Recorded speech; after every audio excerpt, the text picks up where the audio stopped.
네. 그때도 온라인 시장 하면 안 된다. 이런 게 정말 많았는데 저는 이렇게 생각했어요. 아, 레드오션이라는 말이 그만큼 시장이 살아있다는 말이 아닌가. 그럼 저는 이 시장 안에서 내가 이 경쟁력을 돌파하지 못한다면 내가 세상에 할 수 있는 일이 있을까? 정말 악기에 박혀서 했던 것 같아요. 하루에 15시간 이 악물고 일을 했어요. 안녕하세요. 네, 오늘 출연해주신 분은 노가다부터 시작해서 이제 온라인 사업으로 1년 6개월 만에 연매출 20억을 달성하신 해무버님을 모셔봤습니다. 1년 6개월이라는 시간에 연매출 20억을 달성한 게 굉장히 짧은 시간 만에 달성한 거거든요. 그래서 그 노하우를 오늘 해무버님에게 많이 공유를 받아볼까 합니다. 혹시 어떻게 하다가 온라인 사업을 시작하게 되신 거예요? 일단은 제가 돈을 좀 많이 벌고 싶었어요. 저는 원래 이쪽 사업이라는 분야와 아예 연관이 없었거든요. 그래서 학과 자체가 그냥 간호학과라는 학과를 나왔어요. 좀 어울리나요? 저희가 안 어울리는데요? 네. 근데 제가 그 학교에서 했던 역할이 학생회장이었어요. 네. 근데 학생회장을 하면 아무래도 수간호사 선생님, 병원의 수간호사 선생님이 어떻게 보면 간호사들의 장이죠. 네, 연차가 거의 한 20-30년 이렇게 네, 해야 그렇죠. 될 수 있는. 네네. 그래서 그분들하고도 소통도 많이 하고 또 병원도 같이 따라다녔는데 이제 이런저런 얘기를 하다 보니까 제가 우연치 않게 월급을 알게 되었어요. 네네. 한 700만 원? 세후 정도로 했을 때. 적지는 않은 것 같은데요. 그렇죠. 근데 제가 30년을 일했는데 700만 원 정도라고 생각하니까 네. 대구에서 집을 산다고 생각했을 때 적어도 한 20년 이렇게 일을 해야지 대출 없이 집을 살 수 있겠구나라고 생각을 했어요. 네네. 제가 그리고 그때 당시엔 학생이다 보니까 네. 레버리지에 대한 그런 개념이 없었거든요. 이렇게 해서 내가 과연 결혼할 수 있을까? 단순하게 이렇게 접근을 하다 보니까 간호사 하면 안 되겠구나. 물론 다른 가치적인 게 정말로 큰 직업인 건 맞아요. 네. 근데 저는 정말 어릴 때부터 좀 가난했다 보니까 그런 돈에 대한 열망이 좀 있었거든요. 네네. 네, 그래서 난 돈을 벌어야 된다. 사업을 해야겠다. 그러면 바로 온라인 사업부터 시작하신 거예요? 아니요. 처음엔 돈이 없잖아요. 네. 돈이 없다 보니까 막 노가다. 공사판에서 인부로 일을 했습니다. 네네. 네, 그래서 그렇게 일을 하면서 이것저것 돈을 좀 모으기도 하고 또 빌리기도 하면서 저는 처음에 경매라는 걸 했어요. 어떤 돈을 벌 수 있는 기술이 없다 보니까요. 내 돈을 활용해서 소액으로 경매로 낙찰받아서 돈을 불리자. 이렇게 단순하게 접근했던 것 같아요. 그렇게 하다가 이제 한 번에 큰 수익을 3천만 원, 5천만 원 이렇게 발생하긴 했거든요. 네. 근데 그렇게 발생하다 보니까 문제가 뭐냐면 매달 들어오는 돈이 없는 거예요. 내가 지금 돈을 벌고 있긴 한데 왜 이렇게 불안하지? 정기적인 수익이 없잖아요. 그래서 나는 현금 흐름을 세팅해야겠다라고 생각을 해서 약간 제가 없어도 굴러갈 수 있는 수익 구조인 고시원이든지 아니면 독서실 이런 사업들을 알아보기 시작했어요. 독서실은 이제 제가 운 좋게 좀 한 달에 그래도 300 정도 나오는 그런 사업장을 세팅하게 됐어요. 그러면 독서실에서 현금 흐름도 잘 만들고 계셨는데 네네. 어떻게 갑자기 온라인 사업을 하시게 된 거예요?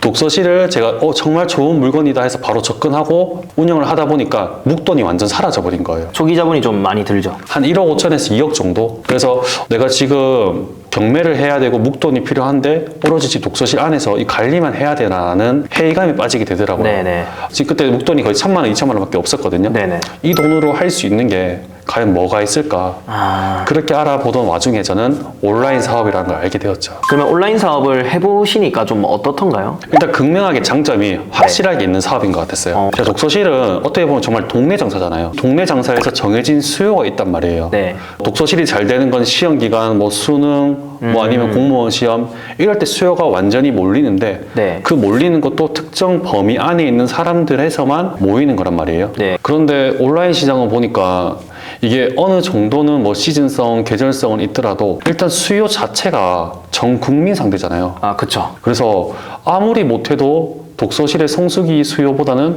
훨씬 많다는 게 느껴지는 거예요. 네. 그리고 정말 노다지다. 네. 사람들이 스마트스토어 레드오션 이런 말이 정말 많았거든요. 네. 그때도 온라인 시장 하면 안 된다. 이런 게 정말 많았는데 저 이렇게 생각했어요.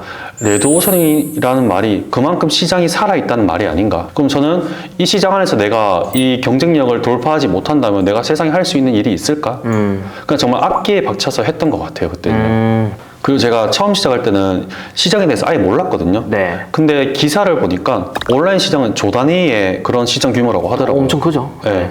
그럼 제가 여기서 1%도 아니고 0.1%라도 먹으면은 몇 억대의 매출을 제가 가져올 수 있는 거잖아요. 0.01%라도 내가 가져올 수 있으면 엄청 부자가 될 것 같다 라는 생각이 들더라고요. 근데 제가 온라인 시장에 대해서 아는 게 아무것도 없잖아요. 네. 정말 한 개도 없었거든요. 네네. 일단 돈을 벌기 위해서는 투자를 해야 되는데 투자하긴 좀 겁나고 네. 그래서 일단 처음 시작할 때는 유튜브부터 공부를 하면서 좀 시작을 했던 것 같아요. 아, 그래서 바로 이제 해외 구매 등 이렇게 시작한 거예요? 아니요. 처음에 그렇게 시작 안 했고 네. 정말 뭔가 좀 해외 구매 대행 처음 하기에는 좀 무서웠고 네. 근데 내가 또 재고를 쌓아두고 하기에는 수중에 가진 돈이 얼마 없었어요. 네. 근데 또 알아보다 보니까 남의 물건으로 팔 수 있다는 게 있다는 거예요. 그게 바로 위탁 판매.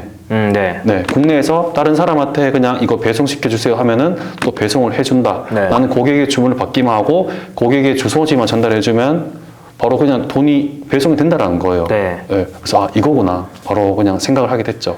그래서 제가 처음 시작한 게 대량 위탁이거든요. 네. 그러니까 온라인 시장에 대해서 아예 무지하게 모를 때 그냥 네. 물량으로 때려 넣는 거. 아, 네네. 한 20만 개, 30만 개 올렸던 것 같아요. 아. 한 사업자예요. 어마무시한데요? 네네. 근데 지금은 근데 그렇게 못 올리지 않나요? 재작년인가 그때 제 쿠팡에 올렸거든요. 네. 상품을요. 쿠팡에서 올리는 상품이 무제한으로 올라갔어요. 하루에 5,000개씩 무제한으로 올릴 수 있었는데 지금 완전히 막혔어요. 그러니까요. 네. 그래서 그때는 제가 아 이거 계속해서 상품 올리면은 나는 부자가 되겠구나라고 생각했어요. 네. 그때 제가 사업자 2개로 매출 한 2천만 원, 3천만 원 됐거든요. 오, 네네. 그럼 사업자가 10개면 2억이잖아요. 네네. 네, 그래서 나는 이제 기초가 됐으니까 이제 날개를 펴서 달려가 보자. 네. 했었는데 근데 갑자기 상품수 제한을 한다고 하니까 네. 끝났구나. 아. 난 이제 못하겠다. 그때 제가 한 달 동안 누워 있었어요. 근데 그렇게 하다가 또 찾아보게 됐죠, 유튜브를요. 네. 또 재고 없이 판매할 수 있는 게 뭔가. 아. 그게 해외 구매 대행이었어요. 네. 사실 해외 구매 대행 알고 있었거든요. 네. 근데 처음부터 너무 진입 장벽이 높은 거예요. 내가 중국어를 할지도 모르는데 그리고 무역을 할지 모르는데 어떻게 네. 내가 이거를 할 수 있을까? 그러다가 내 유튜브를 정말 많이 봤는데 그게 바로 새벽인간이었죠. 그러면은 지금 그렇게 해외 구매 등이 시작해서 1년 반 만에 거의 연매출 20억이면은 네. 솔직히 엄청 빠른 성장이라고는 보거든요. 네네. 어떻게 근데 그게 좀 가능했는지 노하우 이런 것도 좀 네. 공유해 주실 수 있으실까요? 사실 노하우라고 해봤자 지름길은 좀 없는 것 같긴 해요. 아, 네네. 근데 제가 확실하게 말씀드릴 수 있는 건 제가 하루에 15시간 일은 계속 했던 것 같아요. 아, 1년 내도록? 네. 아, 매출이 네네. 1,000만 원이 나오든 2,000만 원이 나오든 3,000만 원이 나오든 전 계속 일을 했어요. 네. 그리고 해외 구매 대행이 정말 변수가 많잖아요. 네. 근데 제가 매출 한 4천만 원, 5천만 원일 때 하루에 반품이 10개가 들어왔어요. 멘탈 완전히 망가졌겠는데요. 그런데 대부분 그렇게 멘탈 망가지면요. 어떤 걸 하시는지 아세요? 유튜브 보나요? 술을 마셔요. 아. 맥주를 먹거나 소주를 먹거나 하거든요. 네. 저는 일을 했어요. 아. 그냥 이 악물고 일을 했어요. 반품 10개 들어왔다? 오케이. 다 막아주겠다. 7개, 8개 막았어요. 막고 CS에서요? 네, CS에서 설득시키고 제가 지금이라면 10개를 반품 다 받아줄 수 있는 정도의 규모가 되지만요. 그때는 멘탈적으로도 그렇고 사업적인 실력으로도 제가 부족했어요. 그때 그걸 관리하기엔요. 그러니까 실력이 부족하니까 네. 제 시간을 넣은 거죠. 거의 하루에 15시간 정도면 네. 진짜 남들 한 3, 4년 하는 거 압축해서 1년 반 만에 네. 해서 그 정도가 빠르게 나온 것 같아요. 근데 그러면 지금 이제 시작하시는 분들도 어쨌든 간에 그렇게 빨리 갈 수 있는 방법을 조금 이제 알려주셨으면 좋겠어요. 이건 사실 유튜브에서 네. 이때까지는 좀 나오지 않은 얘기 그리고 저도 네네. 한 번도 얘기를 안 해본 얘기인 것 같아요. 네. 제가 최근에 이제 좀 부동산 공부를 했어요. 근데 부동산 공부를 하면서 이런 기사가 뜨는 거예요. 집값 이제 반등하는데 네. 집을 사야 되는 거 아니냐. 약간 제가 이제 심적으로 많이 흔들리더라고요. 네. 진짜 사야 되나? 아, 왜 이렇게 되냐면요. 저만의 이게 확신이 없는 거예요. 부동산에 대해서요. 네네. 근데 이거는 해외 구매 대행에서도 마찬가지 같거든요. 그러니까 대부분 상품을 다 올리라고 하잖아요. 네. 그냥 상품을 올려라. 올리면 매출 나온다. 닥등해라. 네. 근데 사람들이 1차적으로 그냥 닥등을 하는 건 괜찮아요. 네. 일단 실행하는 거니까요. 네. 반 이상 한다 생각하거든요. 근데 여기서 조금 더 발전을 하셔야 돼요. 닥등을 하는데 이걸 왜 팔리는 거지? 원초적인 이유에 대해서 좀 아셔야 돼요. 요즘에 좀 이런 오픈마켓들끼리 경쟁을 좀 많이 하잖아요. 11번 가고 쿠팡을 잡아먹는다. 뭐 이마트에서 쿠팡 뭐 이런 식으로 기사들이 많죠. 많이 나오잖아요. 네. 근데 그런 이유들이 뭐냐면 네. 자기들의 마켓들을 조금 더 성장시키기 위해서잖아요. 네. 그럼 단순히 정말 좋은 상품 몇 개만 있어서 그게 매출을 끌어준다라고 해서 그 11번간 옥션들의 매출이 올라갈까요? 중요한 건 뭐냐면요. 네. 파는 셀러들이 많이 들어와야지 그만큼의 상품들이 많이 깔리게 되고 네. 거기서 또 좋은 상품들이 나올 확률이 높아진다라는 거예요. 그 신규 셀러들 유입이 많이 되어야 네. 걔네들의 좀 경쟁력이 된다. 네. 좀 그런 얘기죠. 근데 저희도 마켓에 상품을 올릴 때 이런 생각도 할 거예요. 잘 파는 셀러들이 많은데 과연 내가 상품 올렸을 때 팔릴까? 몇 개 검색해도 안 나오는데 약간 이런 생각 많이 하잖아요. 네, 맞아요. 네. 그럼 네이버에 한번 검색을 해보세요. 뭐 예를 들어서 와인 진열 때 그렇게 했을 때 물론 상단에는 광고 그리고 뭐 몇 개 팔린 거 리뷰 몇 개 있는 거 다 나올 거예요. 네. 근데 상단에 몇 개는 이런 상품도 나올걸요. 리뷰가 한 개도 없고 팔린 게 한 개도 없고 특출나게 잘난 상품도 아닌데 왜 올라왔을까? 맞아요. 찜도 없고 네. 아무것도 없는데. 네. 그럼 그런 걸 보면은 이유를 아셔야 돼요. 이게 마켓에서는 어쩔 수 없이 신규 셀러를 밀어줄 수밖에 없겠구나. 자, 이게 1차적인 거고요. 그러면 마켓이 한계인가요? 많죠. 네, 저희는 마켓한테 물론 잘 보이면 좋겠지만 네. 특정 한 마켓한테 잘 보일 필요가 없거든요. 그 옥션, 11번가, 스스, 쿠팡 정말 많잖아요. 네. 모든 상품을 다 올려주는 거예요. 네. 판매 채널을 다양하게 해서 그 판매 채널에서 우리 상품을 어떻게든 간에 다른 시기에 다른 시간에 밀어줄 수 있는 확률적인 요소를 높여줘야 되거든요. 네네. 그리고 마켓마다 노출되는 요소가 다 달라요. 키워드의 경쟁력, 경쟁 강도, 그리고 키워드를 어떤 식으로 밀어주는지 네. 순서에 따라서 다 완전히 바뀌거든요. 네네네. 그럼 그런 거를 우리가 다 계산할 수 없잖아요. 네. 근데 계산할 수 없지만 그런 요소가 있구나. 이 정도는 알고 상품을 올려야지 그래도 팔릴 확률이 높아진다라는 거죠. 근데 이거를 모르고 단순하게 올려서 매출이 발생 안 해서 나는 안 되는구나. 다 이런 생각도 하거든요. 그게 본인만의 이 해외 구매 대행 방식에 대한 확신이 없기 때문에 저는 이 사업을 계속 이어가지 못하고 중단하게 된다라고 생각을 합니다. 그러니까 한마디로 정리를 하자면, 그러니까 상품을 많이 등록했을 때 왜 팔리는지에 대한 좀 이해가 필요하다는 거죠. 그렇죠. 그래서 그 이해라고 하면은 그 오픈마켓에서는 신규 셀러들을 밀어줘야 되기 때문에, 네. 그러니까 왜냐하면 상품의 다양성을 확보하기 위해서. 그래서 와인 진열대라고 검색했을 때 많이 팔린 셀러들도 있지만 또 사이사이에 이제 최신성에 의해서 신규 셀러들이 진입할 수 있는 공간이 있다. 그 와인 진열대 중에서도 예를 들어서 3단 와인 진열대라든지 뭐 그런 식으로 약간 중소형 키워드로 빠져보면 사실 그 공간이 훨씬 많을 거라고 생각을 하거든요. 네네. 저희는 그런 틈에 들어가서, 그러니까 잘 파는 셀러가 한 키워드에서 30개, 50개 파는 게 아니라 저희는 많은 상품들로 한 개에서 3개만 팔아도 전체 매출 합치면은 이렇게 확 많이 갈 수 있다. 그렇죠. 저희는 아무래도 반자동으로 네. 상품을 올리는 거니까요. 그리고 반자동 할 때 광고하시는 분도 계시거든요. 근데 물론 광고하면 더 팔리긴 해요. 네. 근데 제가 왜 처음에 광고를 하지 말라고 말씀을 드리는 이유가 뭐냐면 저희가 초보셀러잖아요. 근데 광고비는 어떻게 보면 지출이잖아요. 근데 이거 광고비를 계속해서 나가면서 이거를 광고비 대비해서 내가 매출 나왔을 때 순수익이 높아지는 그런 걸 계산할 수 있는 분이 많이 없다라고 저는 생각하거든요. 그쵸. 그리고 그만큼 매출이 나온다는 보장도 없고요. 그럼 이게 리스크가 점점 커지는 거예요, 사업에 대해서요. 네. 일단 광고 돌려놓고 계속해서 매출이 안 나오게 되면 어떤 생각이 드냐면 큰일 났다. 불안하다. 이 사업 계속 되는 거 맞냐? 다른 사람은 반자동에서 매출 나온다고 하는데 난 광고까지 했는데 매출이 안 나오네. 점점 불안해지는 거죠, 초보자 입장에서는요. 네네. 당연히 상세 페이지 매력도 없고 뭐 어떤 특정 매력도 없는데 고객이 광고 클릭해서 상세 페이지 보고 구매를 할 수 있는 확률이 없잖아요, 솔직히 말해서요. 그쵸. 그렇게 해서 매출이 안 나오게 되고 사업에 대해서는 점점 불안한 마음을 가지게 되고 네. 그래서 사업을 접게 되고 이게 악순환이 되는 거란 말이에요. 네.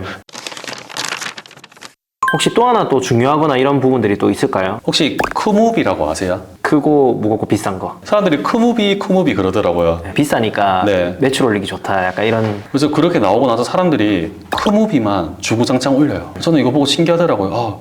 이게 크무비만 올린 사람들 역시 본인만의 그런 기준이 없고 네. 이 사업의 방향성에 대해서 큰 그림이 안 그려지니까 저것만 올리는구나. 네, 그쵸. 여기서 크무비 올리면 매출 잘 난다니까 이제 크무비 올리고. 네네. 이쪽에서 네. 비닐하우스 잘 팔린다면 비닐하우스 막 올리고. 물론 크무비가 안 팔린다는 게 아니에요. 해외 구매대행에 정말 적합한 상품들이 많죠. 그런데 우리가 마켓들을 들어가 보면 마켓들의 공지사항 그런 거 네. 참고했을 때 마켓의 점수라는 게 있어요. 뭐 예를 들어서 스마트스토어 같은 경우에도 파워, 빅파워 이런 등급이 있잖아요. 네. 이게 어떤 구매 건수, 뭐 구매 금액 이게 조건 달성했을 때 등급을 올려주는 거란 말이에요. 네. 우리는 특정 상품을 한 개, 두 개 판매하는 게 아니고 모든 상품을 다각화해서 판매하는 판매자잖아요. 그럼 여기 노출적인 요소가 가미되려면 어떤 게 있을까요? 바로 판매자 등급인 거죠. 네, 맞아요. 네. 근데 크고 무겁고 비싼 거 이거를 많이 찾는 고객들의 수요가 정말로 많을까요? 저도 1에서 5만 원대 상품 많이 파는 거 되게 귀찮거든요. 근데 그런 상품도 올려주는 이유가요. 이런 걸 통해서 많은 소비자들이 들어오고 또 구매가 발생하게 돼서 네. 또 마켓들의 지수들이 올라가게 되고 또 이런 영향들로 인해서 크고 무겁고 비싼 이런 제품들을 팔리게 하는 장치를 만드는 거거든요. 근데 사람들은 그냥 크무비만 올려요.